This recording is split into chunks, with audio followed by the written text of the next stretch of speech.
PG&E is admitting tonight that one of its transmission lines failed just minutes before the Kincade fire began. The Night Beat's Maria Medina is at PG&E headquarters, where she asked the CEO why it took hours for crews to inspect that particular spot. Tonight, PG&E officials confirmed that they were aware that one of their transmission lines failed and caused an outage just before the Kincade fire broke out.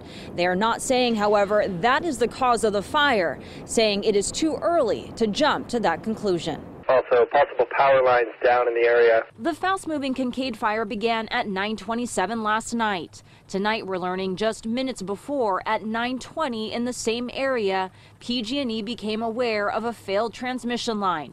But it wasn't until 7:30 this morning that a PG&E worker patrolled the area, and that it was a CAL FIRE crew member who pointed out the broken line.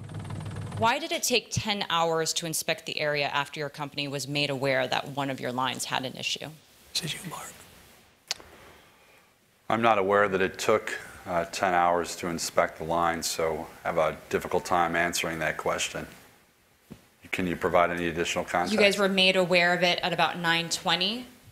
CAL FIRE told one of your workers at about 7:30 in the morning that something was wrong with that line. That's according to your report to the CPUC. No, that's a report that's accurate. I don't know the answer to that, but we will get you the answer to that. Tonight, PG&E is also admitting while the utility turned off its low-voltage distribution lines in the fire zone, it didn't turn off its high-voltage transmission lines. It claims that's because the winds weren't strong enough. We look at wind speed, wind direction, fuel content, how dry is the fuel, humidity, general conditions like that. A second round of shutoffs in a broader swath of the Bay Area is expected starting this Saturday night. And PG&E confirms some who had their power turned off this week could be in the dark once again. We do think that it will be the strongest offshore wind event this season by a large margin.